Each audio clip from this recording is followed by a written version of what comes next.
How fast can a single moment turn your heart into a battlefield, especially when the person you're running toward is the one you fear you might lose forever? I didn't remember grabbing my keys, I didn't remember locking the door, and I didn't remember how many red lights I passed.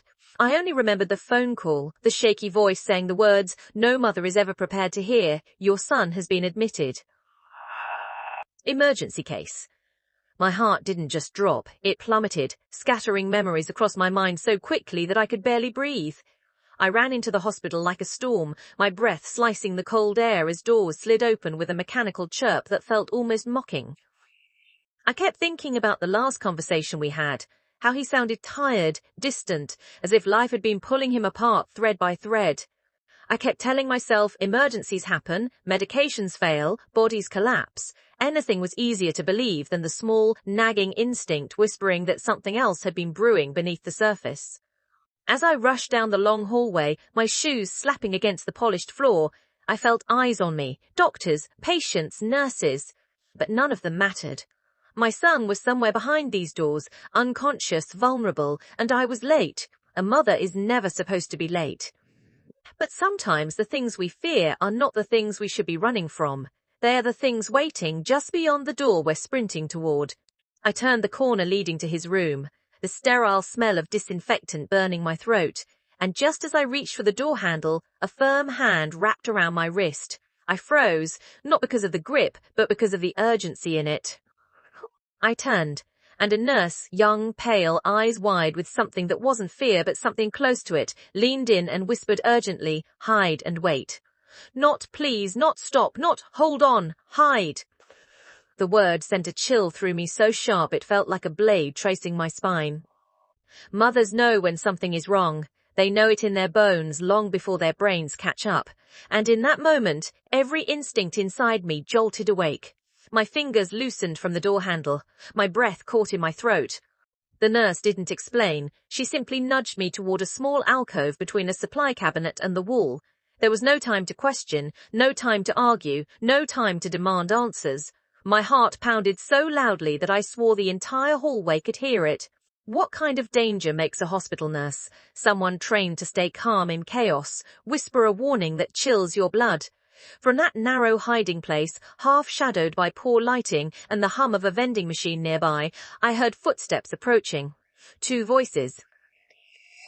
One of them belonged to a woman I knew far too well, my daughter-in-law. The same woman who called me Mom with a sweet smile that never quite reached her eyes. The same woman who always insisted on managing my son's appointments, handling his medication, speaking for him in every conversation.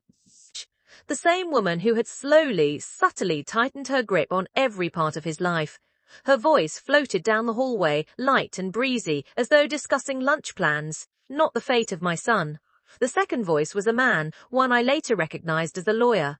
Together, they stopped just outside my son's room.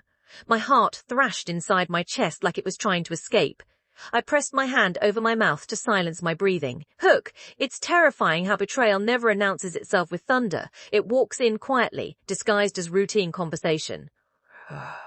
The nurse leaned beside me, barely breathing, her eyes fixed on the 2 figures ahead. She didn't speak, but her tension seeped into my bones. I knew she was afraid of them. I didn't yet know why, but fear is contagious. It travels quickly, settling wherever it finds weakness. And right now, I felt weak in every place a mother can feel it. My daughter-in-law's voice lowered, but not enough that I couldn't catch the tone. Calm, calculating, chillingly confident.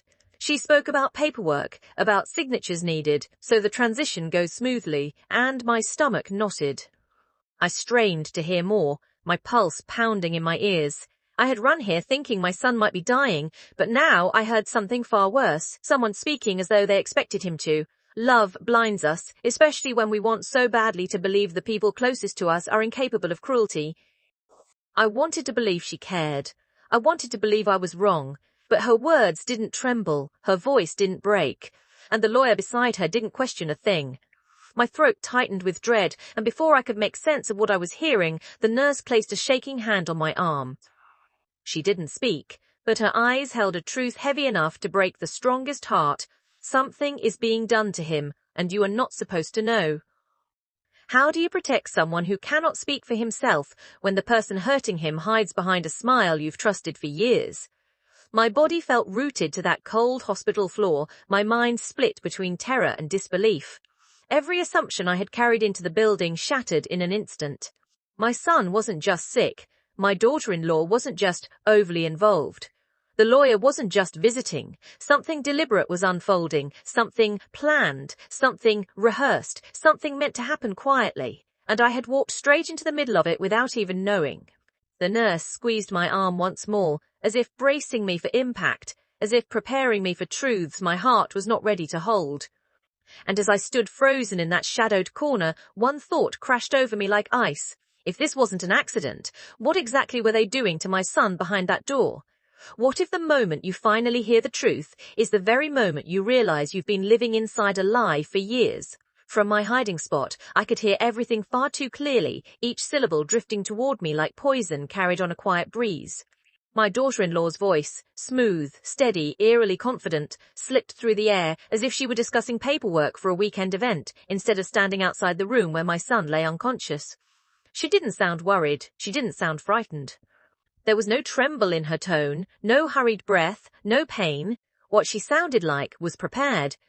And that realization struck me so forcefully that my knees nearly buckled under the weight of it. We think betrayal will come with slammed doors, raised voices, dramatic confessions. You imagine storms. But the truth? The truth often arrives wearing soft shoes and a pleasant whisper. It creeps, patient and practiced, until your world unravels without a single dramatic sound. So when do you finally notice the betrayal? When it breaks you, or when it stops trying to hide? I pressed myself deeper into the alcove, my fingers trembling against the wall. My heartbeat felt like a drum inside my ears, but even that couldn't drown out the words that followed. I heard my daughter-in-law talking about documents ready, about timelines lining up, and ensuring he doesn't regain too much strength. Every word sliced through me, each one sharper than the last. And beside her, the lawyer murmured responses I couldn't fully hear, but the tone told me everything. He wasn't confused, he wasn't questioning, he wasn't warning her, he was participating. My breath hitched, and I fought the urge to burst out of hiding and storm into that room, but the nurse beside me tightened her grip just slightly, as if she sensed my rising panic, as if she knew the worst thing I could do right now was reveal myself. There are moments when acting on instinct saves a life, and moments when it destroys everything. My mind raced backward through every memory, holidays, birthdays, hospital visits, late-night phone calls, and suddenly threads began tying themselves together in ways I had never dared consider. My daughter-in-law always managed the medications. She always accompanied him to appointments. She always intercepted mail, messages, concerns. She always told me when to visit, how long to stay, and what questions I was or wasn't allowed to ask. And every time I pushed back, my son's sweet, soft-hearted, conflict-avoiding assured me she was just taking care of things. But care doesn't hide you from your own mother. Care doesn't control access. Care doesn't dismiss family. Care doesn't isolate someone until they barely resemble themselves. And now, hearing her outside that hospital room, I understood with painful clarity. She hadn't been taking care of him. She had been preparing the stage. Sometimes the red flags don't appear suddenly. They'd been waving right in front of you, but you weren't ready to see the color yet. Then I heard it. The words that would forever change the way I saw her. The words that turned my blood cold in my veins. She mentioned a phrase so casually, I almost questioned whether I'd heard it correctly. Transfer of authority. The lawyer asked something in return, and she clarified with chilling ease. She wanted control of decisions, of finances, of property, of medical power. She wasn't waiting for my son to heal. She was waiting for the perfect moment for him not to. My chest constricted so tightly I couldn't inhale. The nurse shot me a look of pure warning, a silent plea to stay still. Because this wasn't just manipulation, this wasn't just greed. This wasn't just moral rot. This was strategy, cold, precise, calculated strategy. Evil rarely looks like monsters and shadows. Tears filled my eyes, not because of what I was hearing, but because of what I hadn't heard sooner. How long had she been planning this? How many times had she let me sit at their kitchen table, sipping tea she prepared, while she wove lies around my son's life?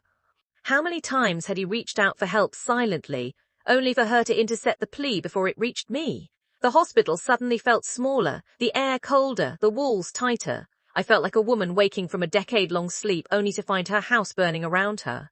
And yet, I couldn't move. Not until I understood everything. The lawyer mentioned needing clean documentation, and she replied that she already had the medical angle handled. My stomach twisted violently. The medical angle. The phrase repeated in my mind like a sinister echo. That meant whatever had put my son in this hospital bed wasn't fate. It wasn't random. It wasn't a tragic accident or a sudden collapse. It was intentional. It was orchestrated. It was planned by the very person he trusted most. A wave of nausea hit me so hard, the room blurred. I pressed my palm against the wall to steady myself. The nurse leaned closer, whispering so softly I almost didn't catch it, "You're hearing the truth now." And somehow that sentence didn't comfort me. It gutted me, because the truth is rarely a gentle visitor. It arrives like a thief, ripping away the illusions you've wrapped around your heart for protection. And once the veil is gone, nothing looks the same again. Then came the final blow. My daughter-in-law laughed lightly, a sound that felt criminal in the hallway of a hospital, and she said something about ensuring he doesn't bounce back this time. The lawyer didn't react. He didn't gasp or step back. He simply responded with a business-like tone, as if discussing logistics. And in that moment, I knew I wasn't dealing with selfishness. I wasn't dealing with marital issues. I wasn't dealing with family dysfunction. I was dealing with danger, real, immediate, life-threatening danger. And my son was lying unconscious on the other side of that door, unable to defend himself, unable to call for help, unable to even know that the woman who vowed to love him was planning his final breath. How do you fight an enemy who believes she is untouchable because the person she wants gone cannot speak anymore? My legs weakened beneath me, and I clutched the wall as if it were the only barrier keeping me from collapsing. Rage, grief, terror, disbelief, all of it churned inside me like a storm. But beneath the chaos, another emotion flickered to life, one that had been dormant for too long: resolve. Cold, sharp, fiercely protective resolve. Because if she wanted him silent, she had forgotten one crucial thing: he wasn't alone. And as their footsteps faded down the hallway, one truth settled into my bones. I wasn't just hearing a betrayal. I was witnessing a countdown, and I was the only one left who could stop it. What if the person you least expected to save your family was the only one brave enough to stand between life and death? The hallway seemed to stretch endlessly as my daughter-in-law and the lawyer's footsteps disappeared around the corner, but I stayed frozen in that narrow space, held together only by the nurse's trembling grip and the terrible truth that had just been whispered into existence.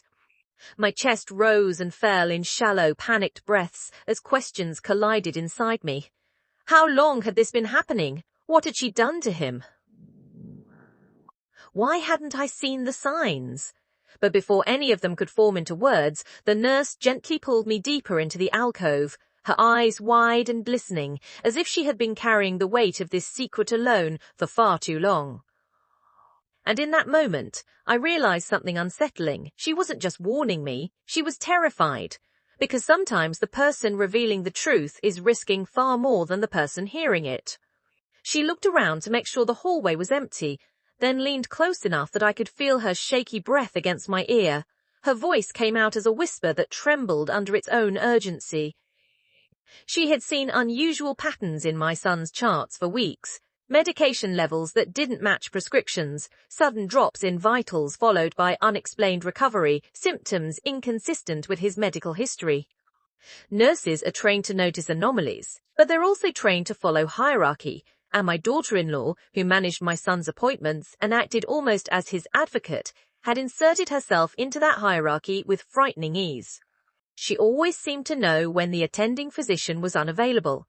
She always insisted on giving him supplements from home. She always declined overnight observation unless she could stay alone with him, and she always requested specific nurses not be assigned to him. It wasn't care, it was control. Absolute, invasive, suffocating control. When care becomes control, the line between love and danger blurs until you can no longer tell the difference. The nurse told me she began documenting everything, quietly, carefully, like someone tiptoeing through a minefield. Every dose, every request, every unusual behavior. Not because she expected this moment, but because something in her spirit whispered, "This isn't right."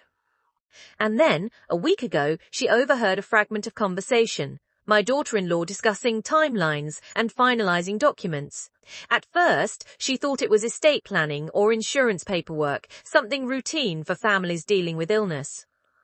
But then she heard mention of mental impairment certification and medical support for incapacity claims, and her stomach knotted in the same way mine had moments earlier. She started digging deeper. She checked medication logs. She monitored visitor entries. She reviewed video footage where she could, and what she found made her lose sleep for days. You never forget the moment you uncover a truth so dark it steals your peace before you even speak it aloud. I watched her hands tremble as she reached into her pocket and pulled out her phone. She opened a folder with a simple label, "Evidence," and held it out to me. My vision blurred as I scrolled, photos of tainted IV bags with residue that had no business being there, screenshots of dosage logs showing sudden, unexplained spikes. A recorded snippet of a conversation where my daughter-in-law spoke in that same cold, clinical tone from the hallway, referencing ensuring he stays weak enough to sign. And then something I will never forget, a short video clip taken discreetly from behind a partially closed curtain. It showed my daughter-in-law replacing a nearly full IV bag with one she pulled from her purse. Even in grainy footage, guilt has a shape, a rhythm, a signature, and it was her. My knees buckled and I had to grip the cabinet to keep myself upright. My world didn't collapse, it inverted. Everything I believed about family, loyalty, marriage, trust spun into a terrifying whirlpool of betrayal.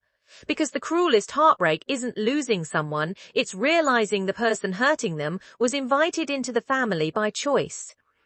The nurse whispered that she had gone to the administrators, but without concrete proof or a willing witness, they couldn't take meaningful action.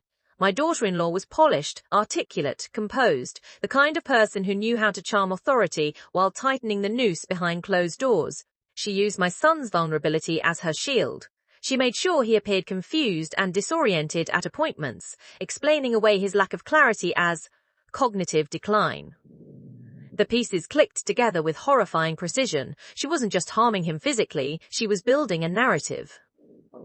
A narrative that would justify signing away power of attorney. A narrative that would close every escape route. A narrative that would make my son look mentally unfit while she stood poised to inherit everything. Sometimes the most dangerous lies are the ones wrapped in medical language and performed in front of professionals who assume the best. My throat tightened as a heavy, sinking realization washed over me. My son wasn't dying from illness. He was being slowly pushed toward death by the woman he trusted most, by the woman I had welcomed into my family, by the woman who once hugged me with rehearsed affection. Rage bloomed inside me, hot and primal, but beneath it was something sharper, clarity. If we acted too soon, she would hide the evidence. If we waited too long, my son could slip beyond saving. Between those two cliffs, there was no safety, only action, only truth, only the thin, trembling line between exposure and tragedy. The nurse squeezed my hand gently, grounding me in the midst of my spiraling thoughts. She whispered the words that solidified everything inside me. "You're not imagining it. You're not overreacting. You're not wrong. I believe you. And I can help you stop her." Tears finally spilled down my cheeks, not from weakness but from relief. Relief that someone had seen what I couldn't, what I didn't want to see, what I wasn't ready to face. This woman, a stranger just hours ago, had become the only ally standing between my son's heartbeat and a silence I refused to accept. Sometimes angels don't come in bright light. They come wearing scrubs and trembling hands, standing in hallways where no one else dares to speak. I wiped my tears, inhaled deeply, and felt something inside me snap into focus. I wasn't powerless. I wasn't trapped. I wasn't too late. The nurse had recordings, logs, proof. And with that proof came a path, a dangerous one, but a path nonetheless. She whispered, "If we move now, we can catch her in the act." And suddenly the fear inside me transformed into something fierce and immovable, determination. Because now that I finally knew the truth, there was only one question left. How far would a mother go to save the child someone else was trying to destroy? What happens inside a mother's heart when the truth is no longer hiding in shadows, but staring straight at her, demanding she choose between fear and fury? I stood there, still half hidden in that dim hospital alcove, my chest rising and falling like I'd been running for miles, even though I hadn't taken a single step.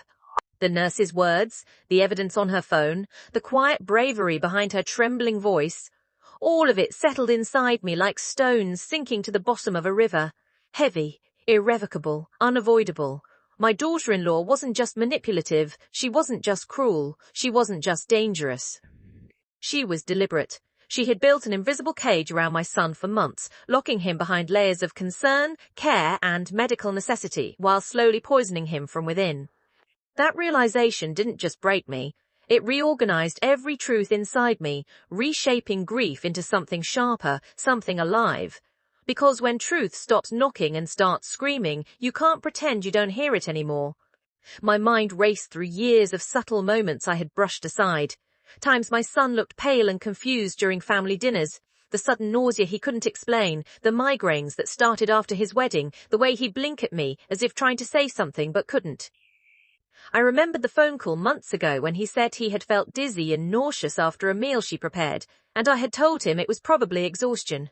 I remembered the time he missed our Sunday breakfast and she texted, "He's resting, not feeling well," and something in her tone felt rehearsed. I remembered every moment I had stepped back because she insisted he needed rest, because she insisted she was handling it, because she insisted I shouldn't overwhelm him. But love makes you blind in the most painful ways.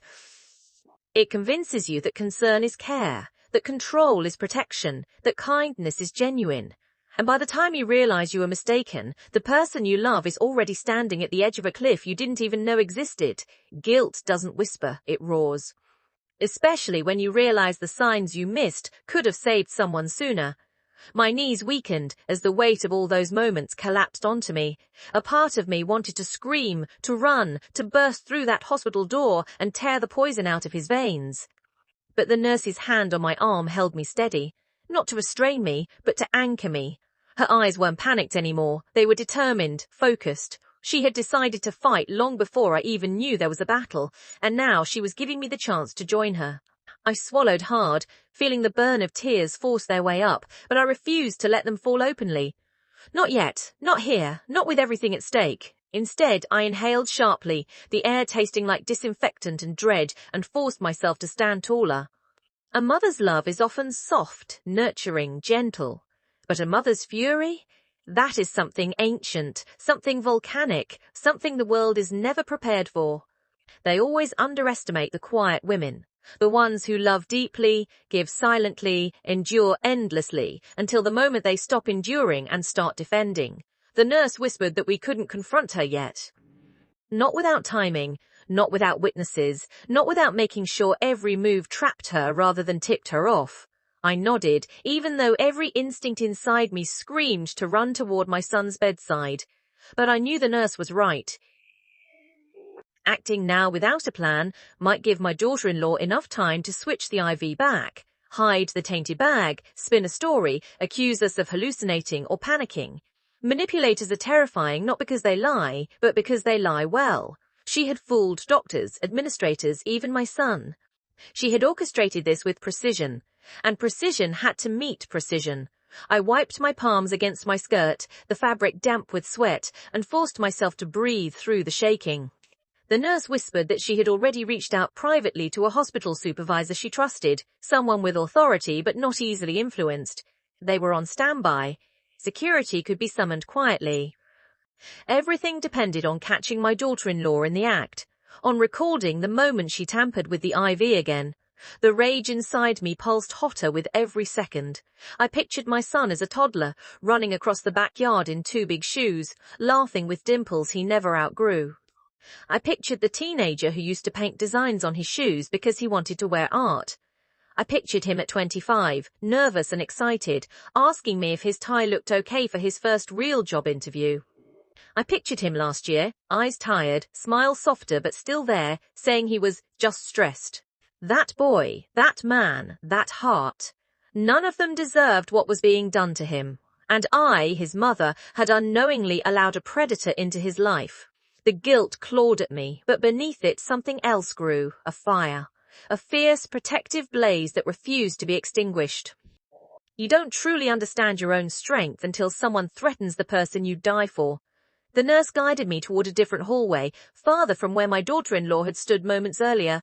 She explained that they needed a few minutes to coordinate with security and prepare for what was about to unfold. I nodded numbly, my mind split between fear and fury. Every step I took felt heavy, as though the floor were absorbing my grief, but at the same time something inside me hardened. There was no more confusion, no more denial, no more hoping this was a misunderstanding. The truth had shown itself, and I could no longer pretend it wasn't real. My daughter-in-law didn't love him, she didn't want him healed, she wanted him incapacitated, she wanted him compliant.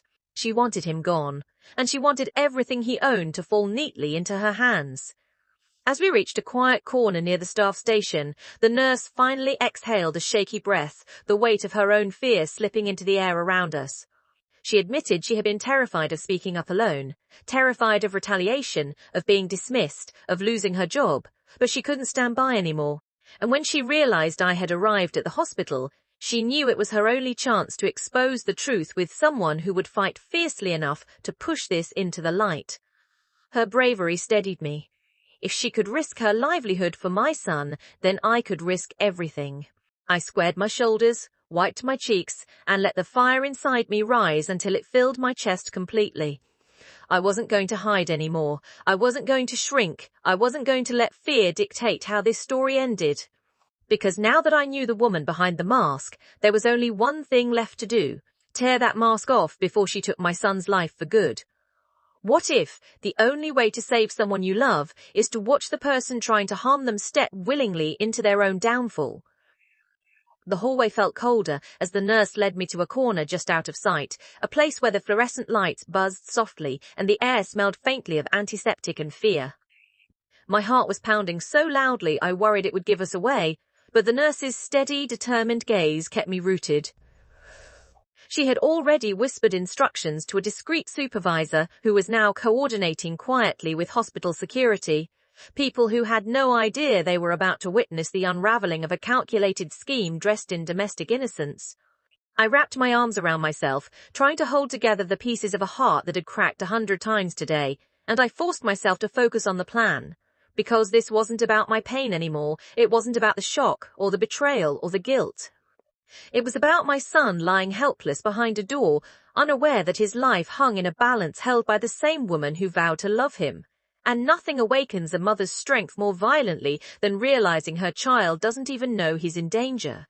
The nurse explained the steps with precision, her voice the only calm thing in this suffocating storm. My daughter-in-law had a pattern. She always came back to check on the IV once she thought no one was watching. She always brought her own bag, always insisted she needed privacy with him, always kept her tone professional enough to slip under suspicion. Today, with everything aligned just right, she would attempt it again, and this time the hospital staff would be ready. Hidden cameras were quietly activated inside the room, not the invasive kind, but the small ones used only during investigations, capturing every motion, every swap, every tampering of the IV line. 2 security officers took up positions nearby, blending in so seamlessly with the hospital flow that no one would think twice. The supervisor positioned herself behind the nurse's station, ready to step forward the second evidence confirmed intent. And me? I remained tucked just out of sight, trembling with rage and determination, prepared to watch the trap close around the woman I once believed would be my son's partner in building a peaceful life. Because sometimes the only way to defeat evil is to let it reveal itself. Minutes stretched with brutal slowness.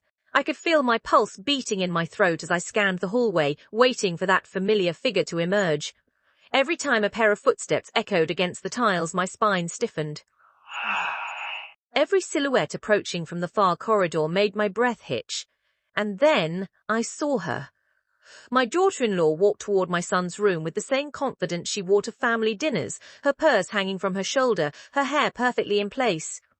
Her face composed in the calm expression of a woman who believed she owned the narrative. She didn't look like someone plotting harm. She didn't look like a monster. She looked ordinary. And that was the most horrifying part. Monsters don't always growl. Sometimes they smile, they blend, they charm, halcyon, and they poison. Evil disguised as love is the deadliest form of all. She didn't hesitate at the door. She didn't look around. She didn't pause to consider whether anyone was watching, because in her mind, no one ever was. She had grown comfortable in her secrecy, confident in her manipulation, certain that both my son and the hospital staff were just passive pieces in her carefully crafted plan. The moment she stepped inside, the nurse squeezed my arm gently, a silent signal that everything was unfolding exactly as expected. My breath caught in my chest as I imagined her reaching into her purse, retrieving the altered IV bag, performing the same quiet routine she had rehearsed countless times. My stomach churned with a sickness deeper than fear.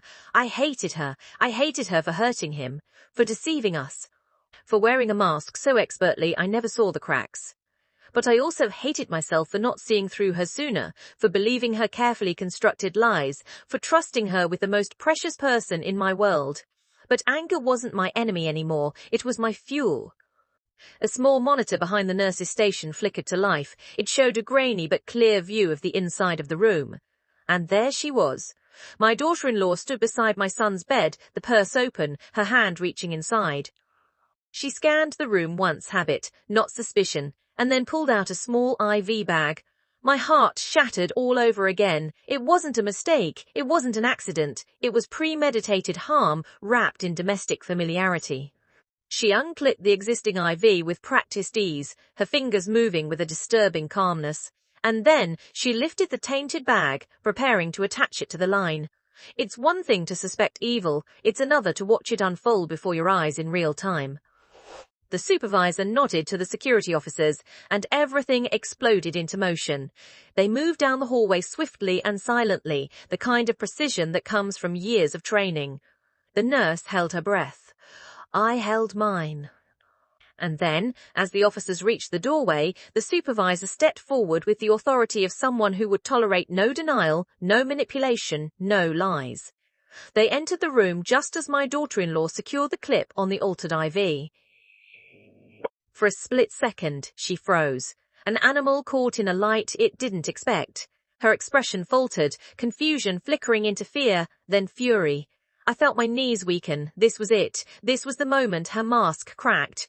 This was the moment truth stepped into the room she thought she controlled. I couldn't hear what was said, but I saw everything. I saw the instant panic in her eyes, the frantic attempt to shove the IV bag back into her purse, the way her lips formed excuses as quickly as her mind could invent them. I saw the officers block her path. I saw the supervisor point at the bag with unmistakable authority. And I saw something inside her shift from confidence to desperation, as if realizing her entire plan had dissolved under the weight of evidence she never believed anyone would gather. My hands shook uncontrollably as tears streamed down my face. It was happening. The truth was no longer hidden. The trap had worked. And the woman who tried to end my son for control and greed was finally confronted by a world she assumed would always look away. But as they secured the tainted IV and placed her under investigation, one burning thought consumed me. If she was capable of this, what else had she already done that I never saw? What does a person look like when the lies they built their life upon collapse and there's nowhere left for them to hide? From my vantage point at the end of the hallway, the moment my daughter-in-law's mask fell was almost surreal, as if time slowed just enough for me to see every tiny crack forming across the face she'd worn so flawlessly for years. 1 second, she stood there with the confidence of a woman convinced she owned the narrative, and the next, the truth slammed into her like a force she had never prepared for. The security officer stepped closer. The supervisor pointed toward the tainted IV bag still in her trembling hand, and suddenly the facade of the doting wife shattered. The transformation was immediate and violent. Her body stiffened, her eyes widened, her lips curled in a quiet, panicked snarl. It was the expression of someone who'd relied on deceit for so long that honesty felt like poison, because the moment a liar realizes their audience has changed, their performance collapses in on itself.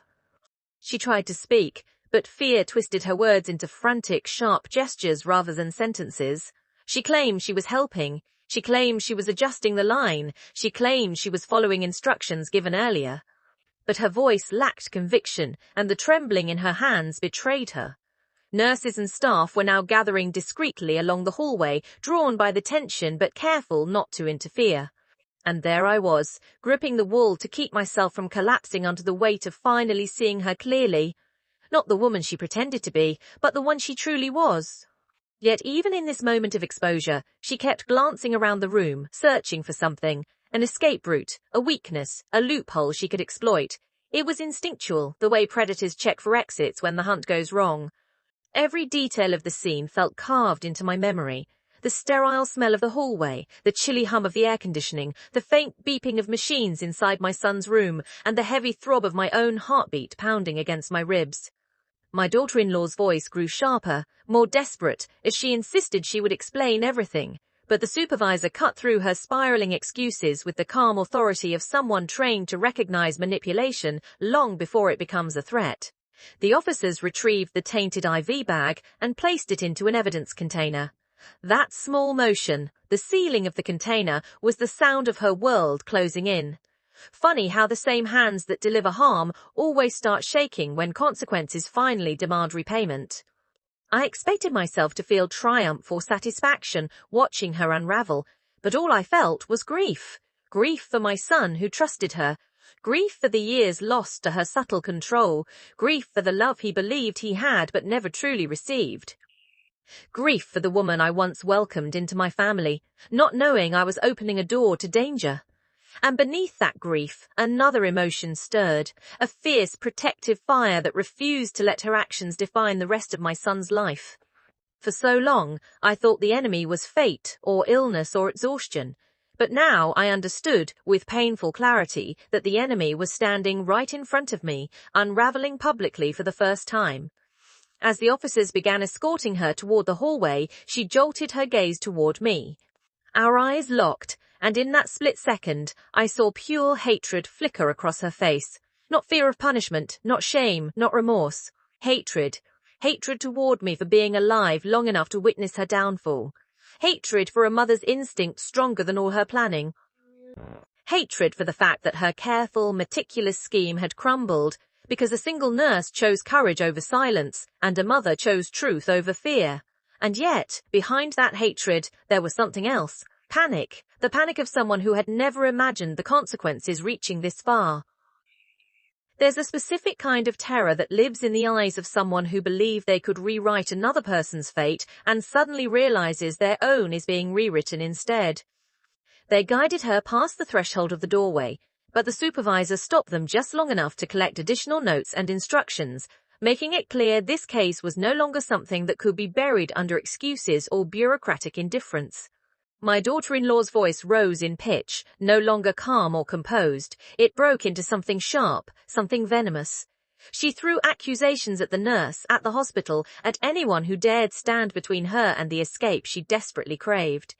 But the officers were unmoved, immune to her theatrics. They had seen this kind of unraveling before, the kind that happens when guilt is forced into the light. And then, amidst the chaos, a sound pierced through the noise like a lifeline thrown across a storm. A faint groan. Soft, strained, familiar. My son was waking. My son, the very reason this nightmare unfolded, was fighting his way back to consciousness. His eyelids fluttered. The nurses rushed to his side, monitoring his vitals, adjusting his lines, ensuring he was stable. And as his eyes slowly opened, searching the room through the fog of pain and confusion, I felt my entire world tilt. Because despite the haze he was trapped in, despite the weakness in his body, despite everything that had been done to him, he looked toward the doorway, toward the commotion, toward the chaos. And then he saw me. His voice was barely a whisper, a fragile breath of sound carried across the room. But it was enough to break something inside me and mend something at the same time. He said, "Mom," not terrified, not confused, just reaching for the one person he trusted, reaching for the one person who had not abandoned him, reaching for safety in a moment where nothing else felt recognizable. I pressed a hand over my mouth, trying to hold in the sob that clawed its way up my chest. The nurse placed a gentle hand on my shoulder and whispered that I could go to him. But I didn't move yet. I needed one more moment to watch the woman who nearly destroyed my child's life be led away from his doorway once and for all. Her protests were quieter now, thinner, more desperate, as if she finally understood the full magnitude of what had been exposed. And as they pulled her down the hallway, her mask in pieces behind her, one truth settled in my bones with unshakable certainty. This wasn't just the end of her plan, it was the beginning of my son's second chance. What does healing look like after someone tried to rewrite your entire future, and you finally get to choose the ending yourself? In the hours after they pulled my daughter-in-law down the hallway, her mask shattered, her false innocence stripped away. I found myself standing at the foot of my son's hospital bed, my trembling fingers wrapped around the cold metal railing as if I needed something physical to anchor me back into reality. His eyes fluttered open and closed, struggling to adjust to the light, to the room, to consciousness itself. Every breath he took felt like a fragile miracle, each inhale a reminder that life had chosen to stay when someone else tried to push it away. I watched him fight through the fog as if he was swimming upward from a deep, dark place, and for the first time in months, his body no longer seemed to pull him downward. There was no sinister hand weighing on him now. No poison disguised as medicine. No manipulation wrapped in marital familiarity. Only the slow, steady rhythm of a heart liberated from invisible chains. Sometimes freedom doesn't arrive with fireworks. It arrives with a heartbeat that finally stops fighting for its life. The nurse stayed close, monitoring him with the fierce protectiveness of someone who had invested every ounce of courage into saving a stranger who became more than a patient. He became a cause worth risking everything for. She subtly nodded at me, an unspoken confirmation that he was stable, that the danger had passed, that now it was time for healing. But healing, I soon realized, wasn't just my son's burden, it was mine too.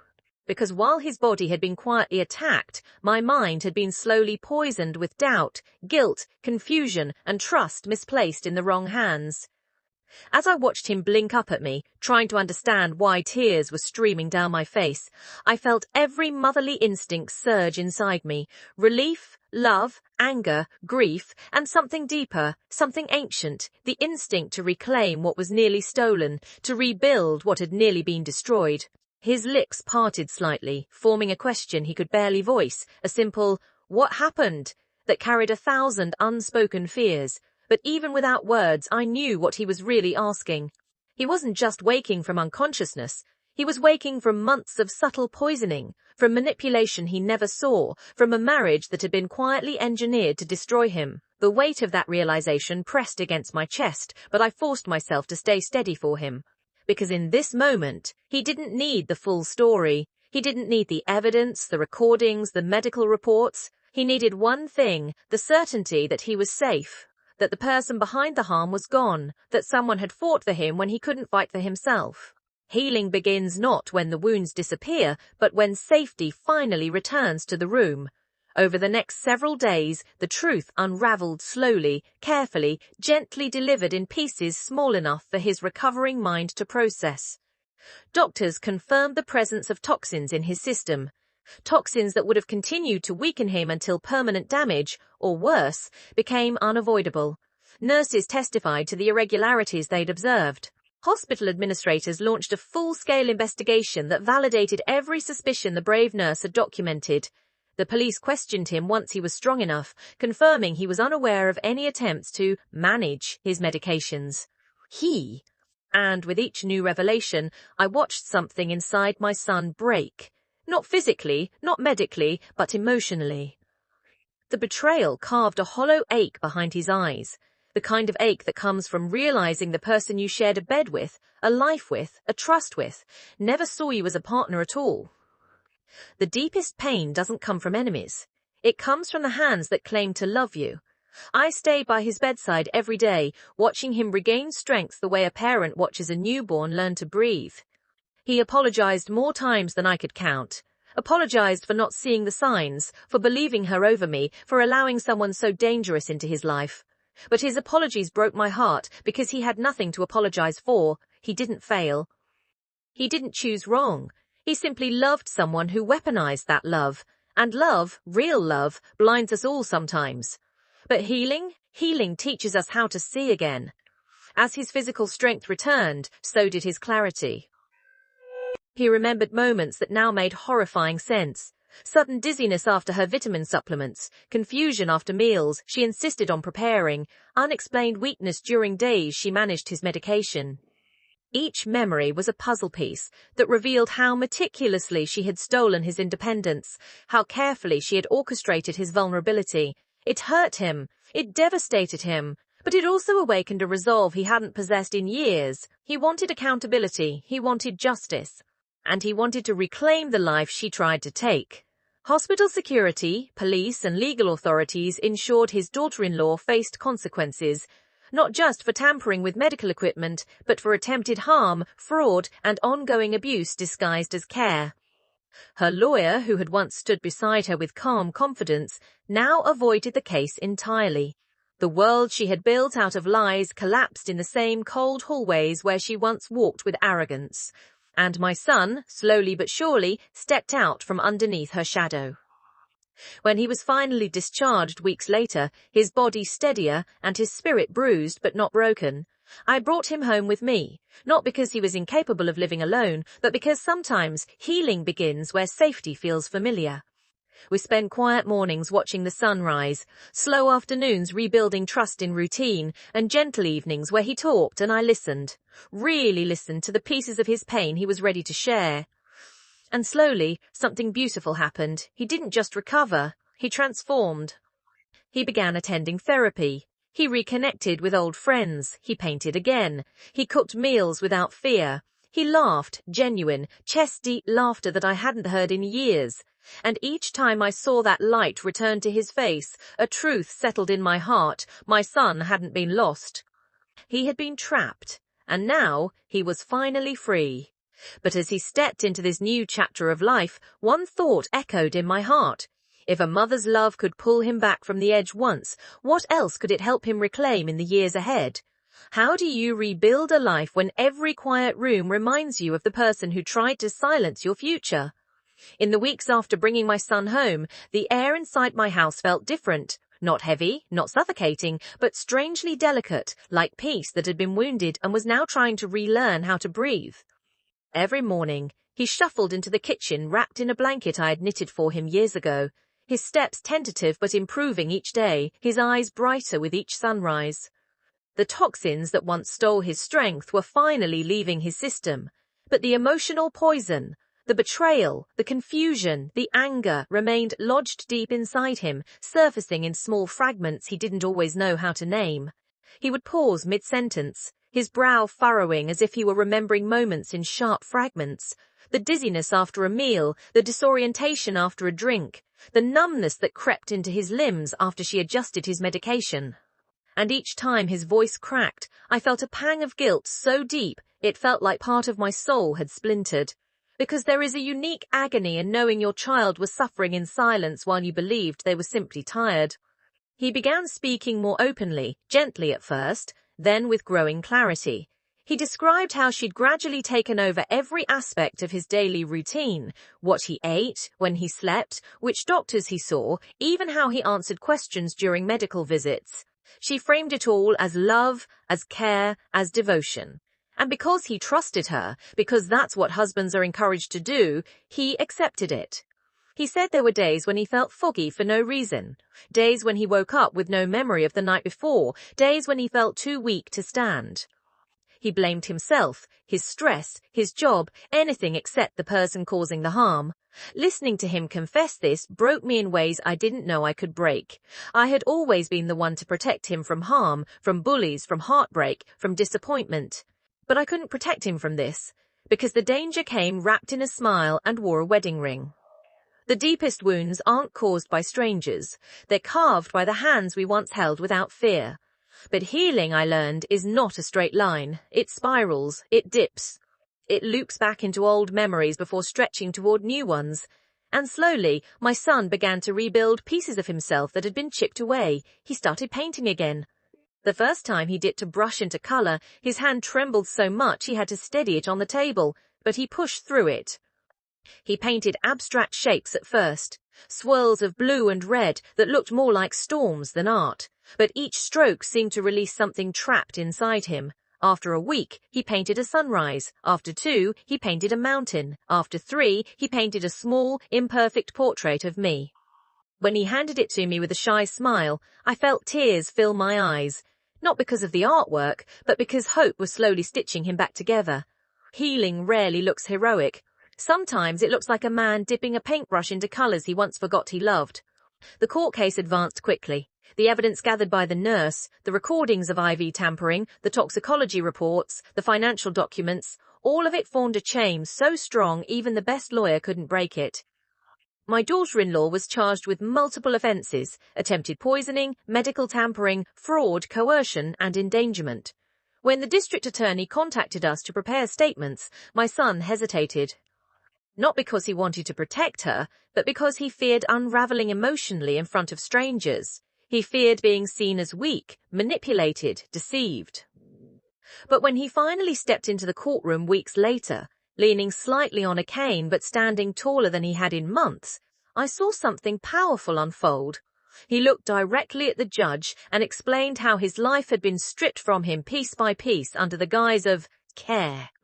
His voice shook, but it did not break, and for the first time he wasn't speaking as a victim, he was speaking as a survivor reclaiming his narrative. When the judge ordered her held without bond pending trial, my son didn't celebrate, he didn't smile, he didn't gloat, he simply exhaled. It wasn't victory, it was closure. On the drive home from that hearing, he stared out the window with a quiet heaviness. He whispered, "Mom, I don't know why I didn't see it sooner." I placed my hand over his and told him the truth I had learned painfully over the years. Manipulators don't hide in the dark. They hide in routines, in kindness, in familiarity. They don't show their cruelty. They weaponize trust. And love, real love, makes us vulnerable to illusions we desperately want to believe. Sometimes the thing you cling to for comfort is the very thing keeping you in danger. Days turned into weeks, and slowly the house began to feel like a home again. The walls stopped echoing with memories of her. My son laughed more frequently. Real laughter, not the thin, rehearsed chuckles he used to give when she was in the room. He cooked with me, danced clumsily in the kitchen to old songs, even took short walks outside, greeting neighbours who had worried about him. His colour returned. And eventually there came a day when he looked at me across the breakfast table and said, "I'm ready to live again, not survive, live." It was a moment I had prayed for, a moment I thought might never come. A moment that felt like watching a flower bloom after the longest winter of your life. Hope isn't loud. Sometimes it appears in a single sentence spoken over morning coffee. But healing didn't erase the past. It didn't silence the trauma. It didn't erase the scars. And it certainly didn't prepare me for the unexpected letter that arrived one quiet afternoon. A letter written in a script I recognized instantly. Because just when I thought our chapter of pain had finally closed, an envelope arrived that reminded me, some stories refuse to end quietly. What do you do when a single envelope brings back the very fear you fought your way out of? The day the letter arrived was one of those deceptively peaceful afternoons. The kind where sunlight slips through the curtains in soft ribbons, the house smells faintly of coffee, and the world outside seems blissfully unaware of the storms you've already survived. My son was in the living room, painting with quiet concentration, choosing warm colours today instead of the dark, jagged shades he used when the memories were heavier. His recovery was finally beginning to look less fragile, less breakable. I made tea the way he liked it now. Mild, calming, predictable. And as I carried the mugs toward him, a faint thud landed against the porch. A mail carrier walking briskly down the sidewalk, a stack of envelopes in our box. Harmless, ordinary, routine. But the moment I pulled the mail from the slot and sifted through the envelopes, my breath snagged in my throat. Among the grocery flyers, the electric bill, and a charity brochure sat a letter addressed in a handwriting I could never forget. Her handwriting. My daughter-in-law. My fingers instinctively tightened around the paper, as if holding it too loosely would let some old poison seep through the cracks. The name scrawled in the return corner was unmistakable. Sharp strokes, tight loops, the kind of handwriting that always looks slightly aggressive, even when she wrote something as innocent as a grocery list. She had sent the letter from county jail. The date was recent. The ink was fresh. And as I stared at it, the familiar ache returned. Not fear, not panic, but the echo of betrayal that still lurked in the deepest corners of my chest.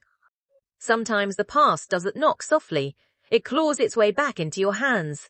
I considered hiding it, shredding it, throwing it away before my son ever saw it. He had just begun to smile without hesitation. His hands no longer shook when he held a paintbrush. His sleep no longer erupted into cold sweats or jolting nightmares. He was healing. He was reclaiming himself piece by piece. And the thought of this letter, this intrusion threatening that progress, made something primal stir inside me. But secrets never protect the ones we love. They only prolong the shadows.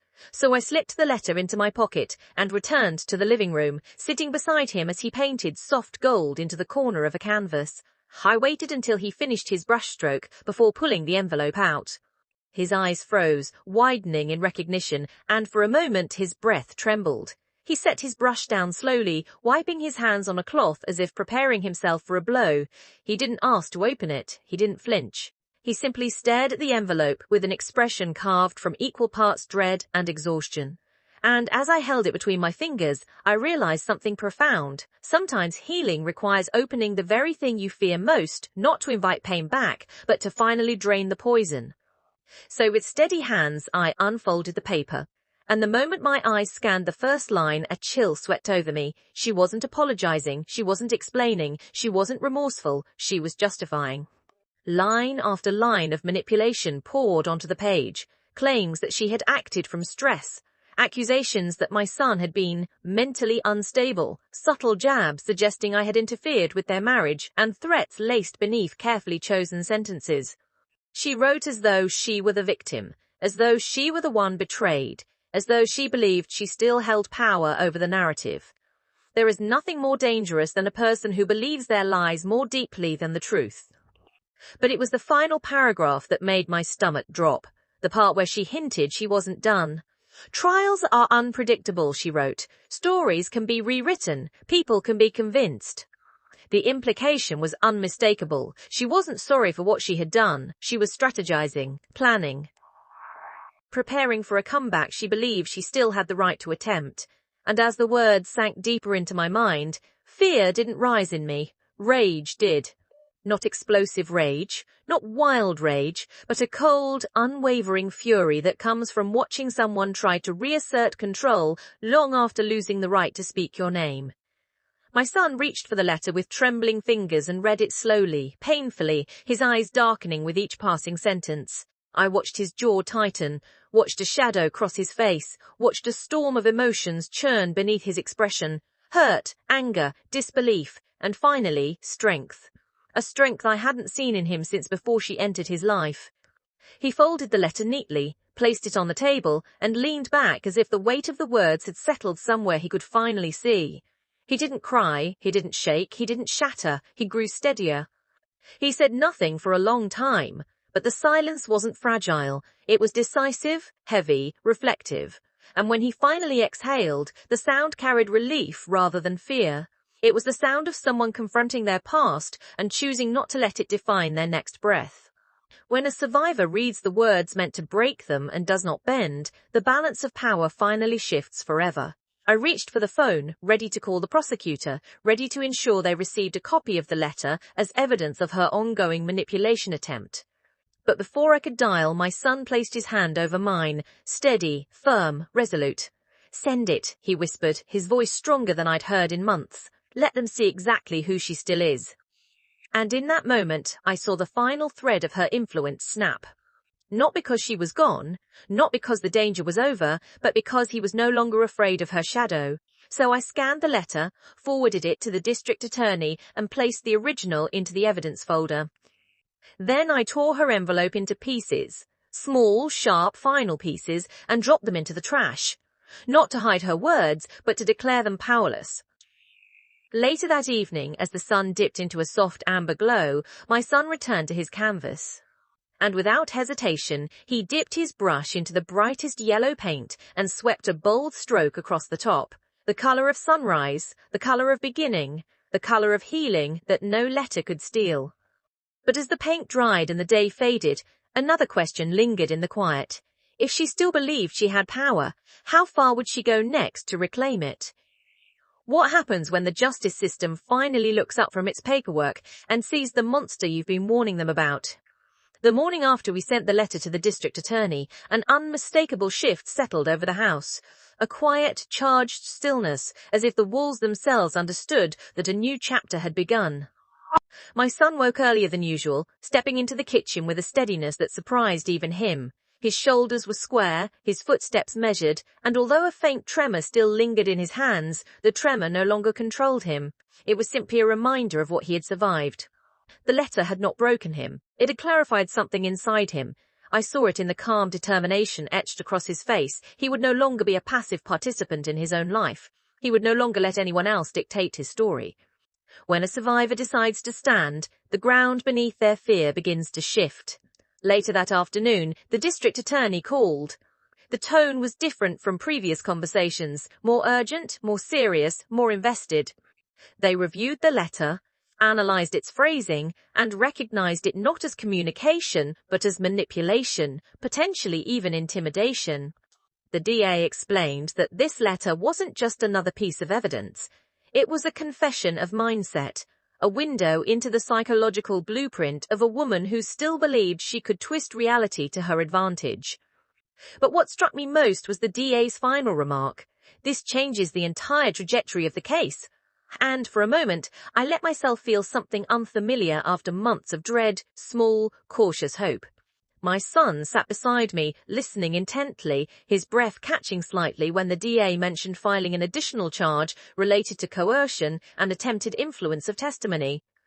Each added charge wasn't just a legal formality, it was a brick added to the wall protecting him from her ever getting close again. After the call ended, he leaned back on the sofa, staring at the ceiling as if weighing a decision he had avoided for too long. The weight of the truth had been heavy, yes, but now he was carrying clarity too, and clarity can be heavier than fear because it demands action. But instead of collapsing, he inhaled deeply, as though finally ready to carry it. The next pivotal step came a few days later when the DA arranged a meeting with us, the nurse, and the investigator assigned to the case. The hospital had conducted its own internal review, swift, thorough, and alarmingly revealing. Security footage showed moments of tampering, moments where she stood guard outside his room while pretending to manage visitors, moments where she inserted herself into medical conversations she had no right to influence. The nurse had provided timestamps, notes, logs, and the initial recording of the altered IV. It wasn't just enough evidence, it was an entire map of premeditated harm. My son listened quietly as the investigator laid everything out, his jaw tightening with each new detail. And as much as I wanted to shield him, to cover his ears, to protect his heart, I knew this was necessary. Truth hurts, but denial destroys. When the investigator finished, the room fell into heavy silence. Then my son spoke, slowly, clearly, with a strength I had prayed would return to him. He explained the fog, the unexplained dizziness, the weakness, the moments when he questioned his own sanity because she insisted everything was in his head. He recounted how she isolated him from friends, how she answered questions on his behalf, how she framed his exhaustion as laziness when she spoke to others. As he described the psychological cage she had built around him, every person in the room felt the weight of what had been done. Abuse doesn't always scream. Sometimes it whispers so quietly that even the victim believes the echo. The nurse, who had bravely risked her job to save my son's life, reached out and squeezed his hand. It was a simple gesture, but one that built a bridge between two people who had both carried a secret too heavy for silence. She reminded him that he was worth saving long before he knew he needed saving. That's when something shifted in him. His shoulders loosened, his breath deepened, and for the first time since this nightmare began, his expression carried not fear or confusion or shame, but resolve. The next stage was preparing for trial. The prosecutor warned us that the defense would attempt to shift blame. They would try to paint her as stressed, overwhelmed, misunderstood. They would attempt to attack my son's credibility, my involvement, even the nurse's motives. This wasn't surprising. Manipulators rarely take responsibility, they only look for angles. But this time, she would be facing a courtroom that already saw through her performance, and this time, she wouldn't be the one controlling the narrative. As the trial date approached, whispers of her frustration leaked from the jail complaints about how unfair everything was, accusations that she was being targeted. and even attempts to charm other inmates with stories that cast her as the misunderstood victim of an overreactive family. But the walls were closing in, her confidence was cracking. The woman who once walked hospital hallways with arrogance was now pacing a cell with growing panic. Back at home, my son continued healing, physically, emotionally, mentally. He began journaling. He started walking longer distances. He returned to gentle exercise. He even allowed himself to laugh. Real laughter, the kind that lights up a room instead of begging for permission. Every evening, we'd sit together in the living room, sipping tea while he painted or I crocheted, and for the first time in what felt like a lifetime, life felt ordinary in the best possible way. Freedom doesn't always roar. Sometimes it settles into your home quietly, like a visitor who plans to stay. And yet, in the midst of this fragile peace, something unexpected arrived. A notification from the prosecutor's office with a single sentence that tightened my chest. She has requested a preliminary hearing. A hearing where she would attempt to argue for her release until trial. Release. The word alone chilled me, because even after the truth is exposed, some battles don't end, they simply change shape. And the next one was already waiting for us in that courtroom.